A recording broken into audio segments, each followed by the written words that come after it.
Amigos de Radio Victoria o con eso Televisión, en esta nuestra alianza hemisférica con Beramérica, con la Escuela de Gobernanza Benjamin Franklin, con reporte confidencial con el portal Sin Filtros de Maybor Petit y la Red Global en una producción de Invirne Corp.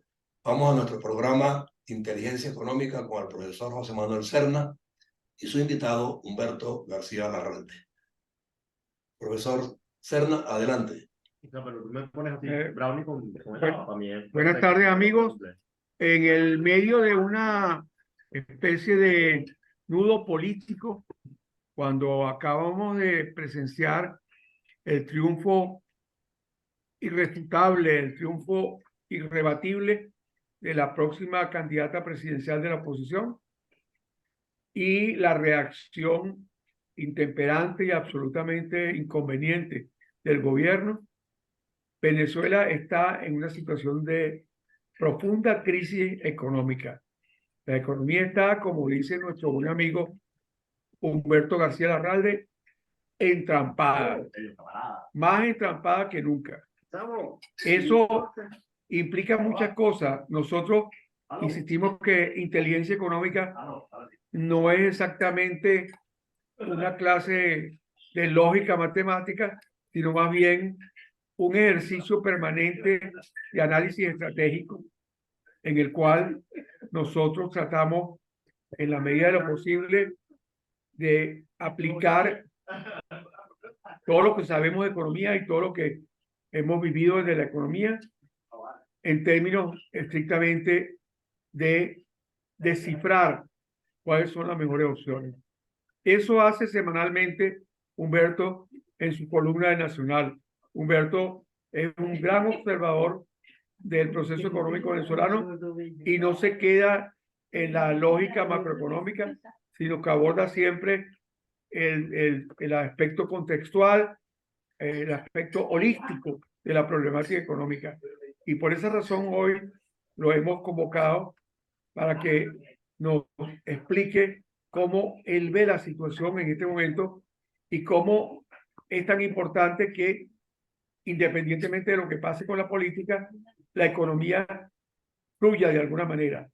Bienvenido, Humberto. Bueno, ya ustedes saben, Humberto es un economista venezolano, fue presidente de la Academia de Ciencias Económicas, tiene una trayectoria académica brillante y además de eso es un consultor internacional muy reconocido. Humberto, bienvenido y gracias por concurrir a nuestra convocatoria. Y bueno, buenas tardes y muchas gracias por esta invitación a ti, a José Antonio, en el programa Ojo con Eso. Y miren, vamos a empezar simplemente recogiendo el título del programa, es decir, Venezuela realmente tiene una economía entrampada. Pero quiero destacar una cosa que es bien importante precisar, que está entrampada en el octavo o noveno sótano del subsuelo.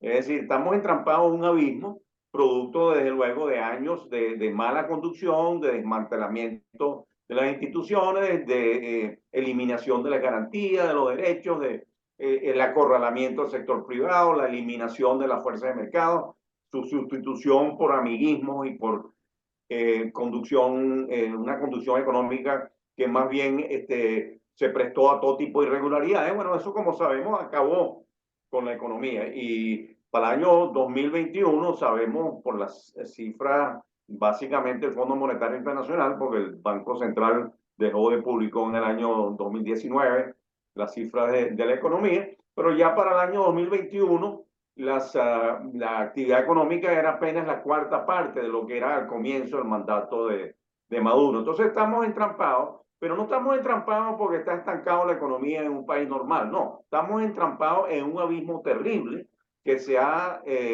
reflejado en niveles de pobreza, de miseria, de desatención de servicios, de destrucción de capacidades y de empleo, que ya hay una informalización creciente del país, que es realmente preocupante. El país obviamente no puede continuar así. El costo humano, el costo social es muy alto.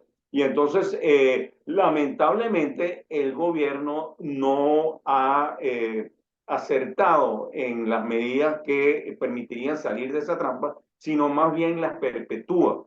Ahora se presenta una nueva realidad, o mejor dicho, hay un ingrediente nuevo que es la liberalización de las sanciones, la suspensión temporal por 6 meses de las sanciones, digamos, aplicadas por el gobierno de Estados Unidos sobre básicamente el gobierno nacional y sobre PDVSA, pero también contempla la liberación del tráfico de oro vía Minerven y ciertas transacciones financieras en el mercado secundario, de manera que esto podría quizás plantear una nueva oportunidad. Entonces la pregunta que nos debemos hacer ahorita, bueno, ¿esto es suficiente para desentrampar, por decirlo de una manera, para destrabar la economía venezolana?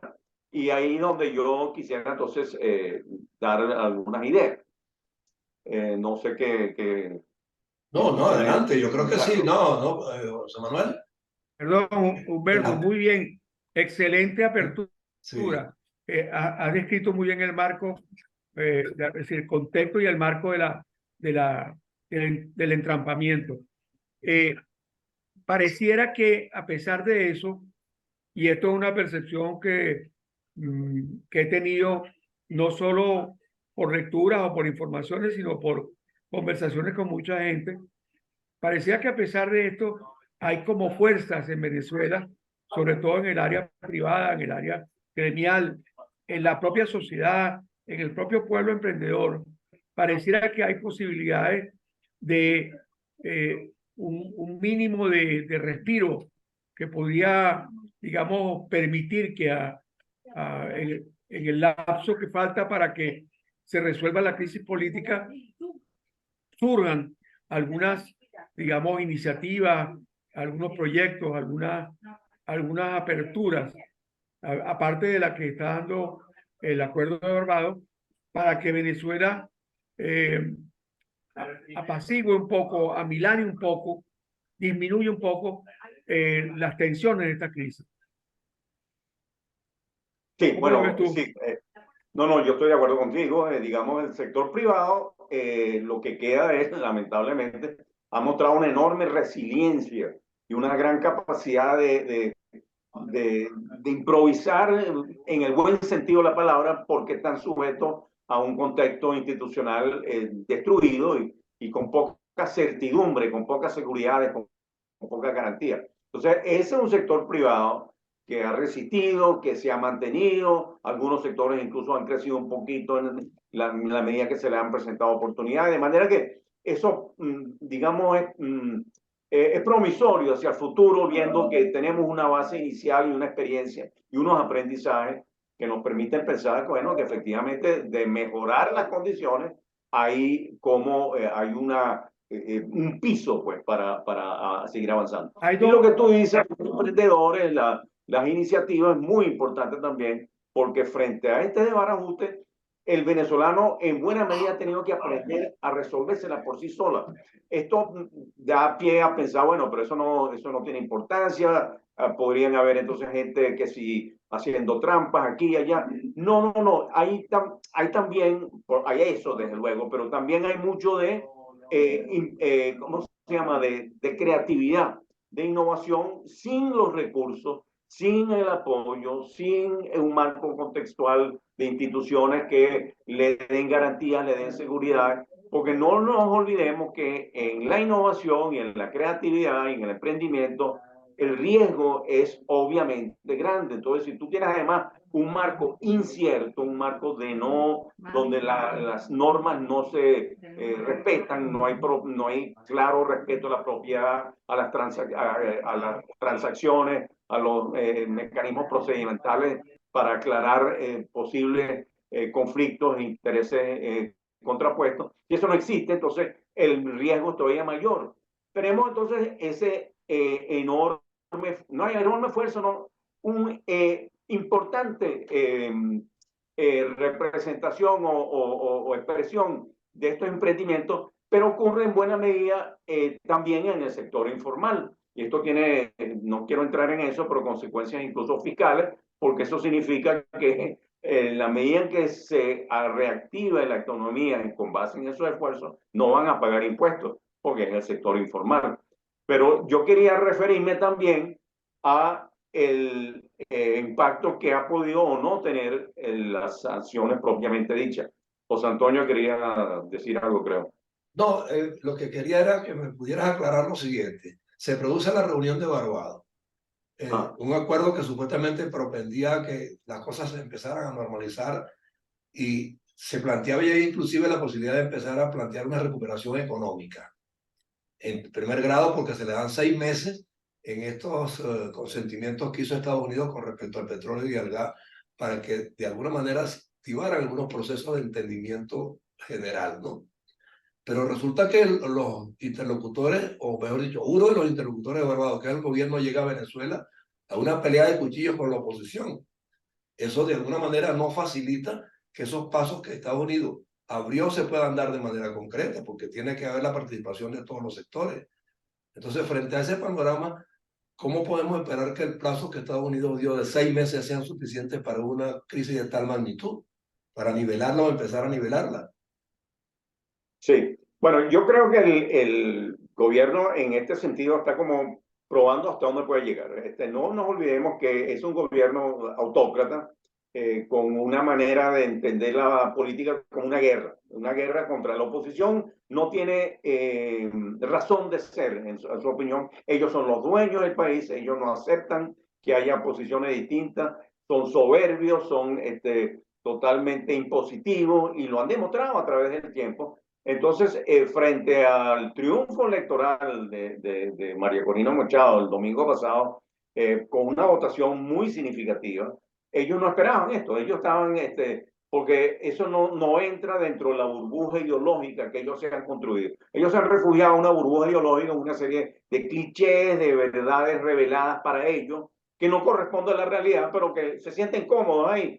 Y ellos hacen todos sus decisiones, sus atropellos, sus negocios irregulares porque están protegidos, digamos en términos coloquialmente no, ideológicamente, por esa manera, esa estructuración de valores y de referencias que es la burbuja ideológica que yo hablo.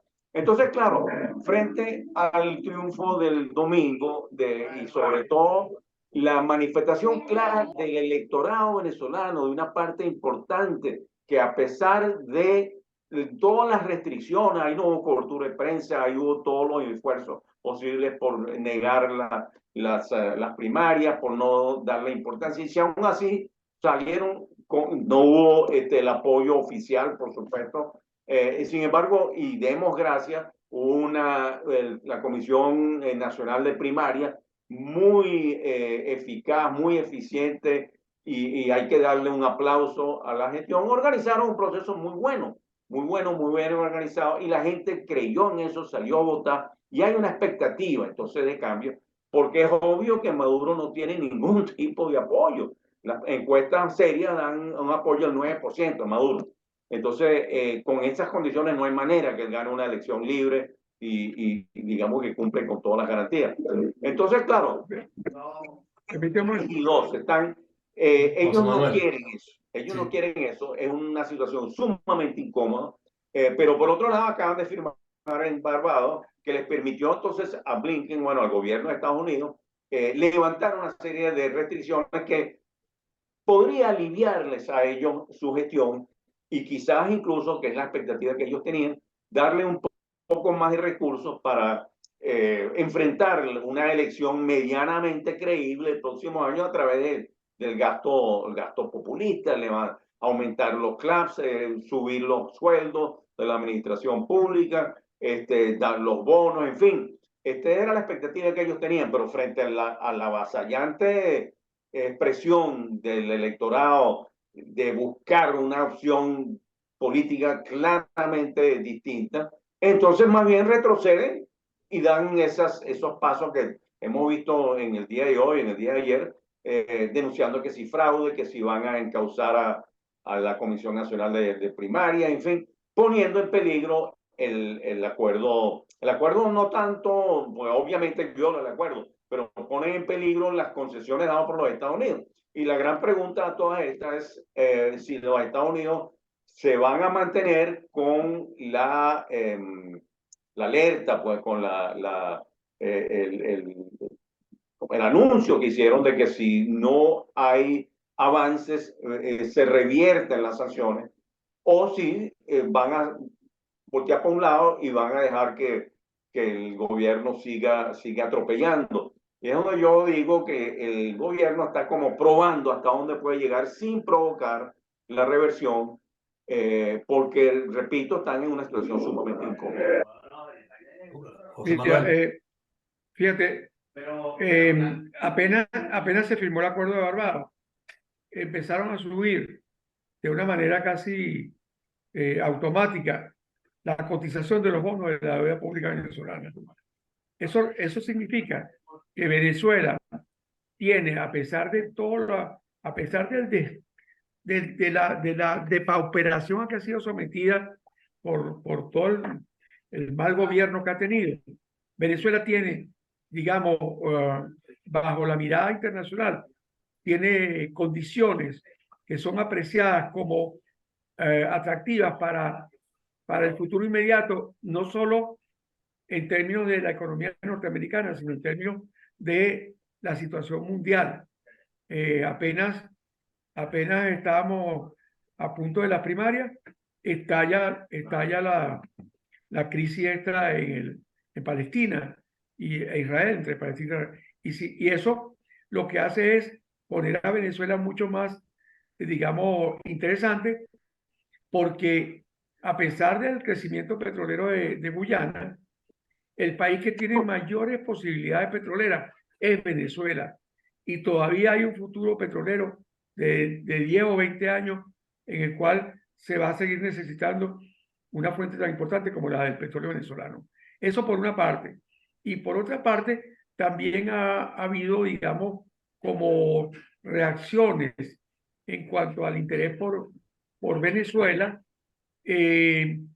no solo de Estados Unidos, sino de Europa en materia económica. Entonces, viendo esto y viendo cómo en el caso tuyo, Humberto, y en el mío, uno siempre ha mantenido contacto con la vida económica del país por distintas vías, porque tiene conocidos que trabajan en distintas áreas o porque tiene contacto pues, con actividades económicas específicas.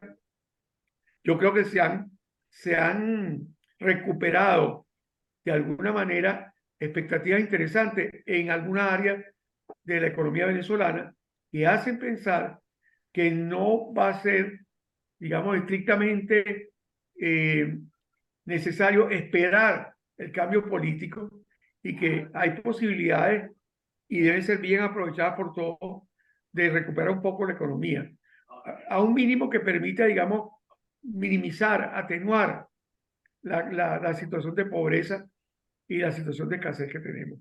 ¿Cómo ves tú eso? Bueno, mira, coincido en parte contigo y en parte no. Coincido, obviamente, Venezuela. Eso es bueno. Sí. Venezuela, obviamente, es un país con enormes potencialidades y con una gran cantidad de recursos no utilizados, recursos productivos, talento que lamentablemente muchos tuvieron que irse afuera, pero tenemos con qué responder ante una oportunidad de, digamos, de reactivar la economía bajo reglas de juego claramente establecidas. Problema que no hay que evitar, y bueno, y a eso obedece que cuando hay una mejora en la percepción sobre las posibilidades de que las cosas vayan a cambiar, como lo tú acabas de señalar, aumentan los bonos después de la firma del acuerdo de Barbados, aumenta la cotización de los bonos en el mercado secundario. Pero no hay que olvidar que Venezuela tiene una deuda enorme de 170, 180 mil millones de dólares a nivel internacional, que es varias veces superior al Producto Interno Bruto y que no va a... es decir, podemos atraer quizás inversiones para algunos sectores, pero si nosotros no resolvemos el problema de cómo abordar el servicio de esa deuda, no hay crecimiento alguno.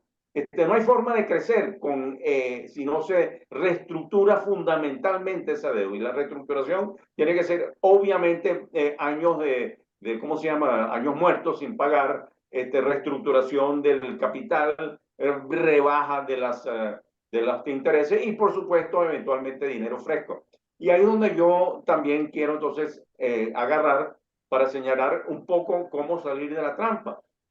El gobierno lamentablemente, bueno, generó, como todos sabemos, a través del gasto, un gasto financiado con la emisión monetaria del Banco Central, generó esa terrible hiperinflación que empobreció a todo el mundo. Una de las hiperinflaciones más largas, duraderas y profundas que ha sufrido, ha experimentado país alguno, y sobre todo en América Latina. O sea, estamos saliendo de eso, pero todavía tenemos la inflación más alta del mundo. Todos estos años que salimos de la hiperinflación, muy bien, sí, pero seguimos con la inflación más alta del mundo. Este año, en septiembre, la inflación anualizada todavía estaba a 318% con respecto a septiembre del año pasado. Sin embargo, los sueldos de los empleados públicos sabemos que no han aumentado. Es decir, la capacidad adquisitiva de quien vive ese sueldo disminuyó hasta una cuarta parte apenas de lo que era hace un año. Entonces, el empobrecimiento y la distorsión es enorme. Y desde luego esto se refleja también en la caída en toda una serie de gastos para mantener los servicios, en fin, porque, digamos, el costo es mucho más alto, sin mencionar, desde luego, el deterioro mismo de la gestión administrativa, que vamos a no entrar en eso. A lo que voy es que el gobierno entonces, frente a este terrible flagelo de la inflación, ha escogido la vía menos adecuada, que es la vía de la contracción del gasto. Cuando tú tienes una economía con un desempleo tan alto, cuando los salarios son tan bajos, cuando la demanda está tan deprimida, entonces, ¿cómo vas a seguir destruyendo todavía más eso, bajando más el gasto? Y es lo que ha hecho el gobierno, ¿cómo se llama? Reducir el gasto público, con lo cual reducen los sueldos, reducen los dineros disponibles para los servicios, reducen los dineros disponibles para la inversión en infraestructura, secan el crédito con encajes bancarios altísimos, entonces no hay manera de financiar expansiones de la actividad productiva. Y luego también utilizan las escasas divisas que entran para tratar de mantener el bolívar artificialmente apreciado, es decir, mantener el precio del dólar a niveles artificialmente bajos. Entonces, eso lo que hace es repercutir a nivel microeconómico, a nivel de la empresa, en condiciones muchísimo menos favorables. No hay demanda, no hay, los servicios no funcionan, el bolívar está sobrevaluado, no se puede importar lo que se necesita, por lo menos cada quien, los empresarios que exportan, desde luego, tienen cómo autofinanciarse en eso, pero no hay crédito. Entonces, mira, es el peor remedio de la inflación cuando tú tienes un desempleo tan alto. El peor remedio es, desde luego, deprimir todavía más la demanda y deprimir todavía más del lado de los sueldos y todo eso. Entonces, ¿a qué voy? ¿Cuál es la solución? Trabajar desde el lado de la oferta. Hay que destrabar la oferta. ¿Cómo se destraba la oferta? Con una fuerte incorporación, inyección de recursos extranjeros que permita entonces resolver el problema de los servicios, mejorar la infraestructura, mejorar, digamos, las cuentas, sanear las cuentas del Estado, privatizar aquellas empresas y activos que son un desaguadero, liberar el crédito bancario y también lograr que el dólar se utilice para importar y entonces también aumentar la oferta de insumos, de recursos, de equipos, en fin, que permita al sector productivo. Ya aparece el ministro de Economía de María Corina. Sí, pero mira, no ha llegado todavía. Esto depende de garantías. Esto depende de garantías. Hay que tener un marco institucional favorable que dé confianza para que venga esa inversión, para que la banca multilateral pueda prestarle a Venezuela y que Venezuela entonces, con el rescate de la industria petrolera, puede también reembolsar esos gastos hacia el futuro. Aquí la industria petrolera es importantísimo. Entonces, ¿qué es lo que pasa? Que son reformas que hay que hacer para dar esas garantías, para atraer esas inversiones, para dar, entonces, para reactivar de nuevo la industria petrolera como debe ser. Pero quizá, Y el gobierno este gobierno no va a hacer esa reforma. Claro, no la va a hacer. Y ahí la trampa. Y me compré la Vinotinto. Pero quizá queda poco tiempo, José Manuel. Claro, pero quizás puedan ocurrir cosas, y a lo mejor ya están ocurriendo cosas, que de alguna manera vayan abriendo ese camino, sobre todo en materia de recuperación de algunos clústeres o creación de algunos clústeres productivos donde tenemos ventajas de exportación, ventajas competitivas internas, ventajas para aumentar la oferta, como tú dices, de manera que yo creo que lo que está planteado es, pienso yo, es que el sector privado y toda la economía social generen, digamos, iniciativas y fortalezcan iniciativas que vayan en cierta forma en sintonía con con la apertura que genera el acuerdo de Barbados y con intereses que incluso hasta el propio gobierno tiene en el sentido de disminuir la penuria para poder incluso tener alguna esperanza electoral.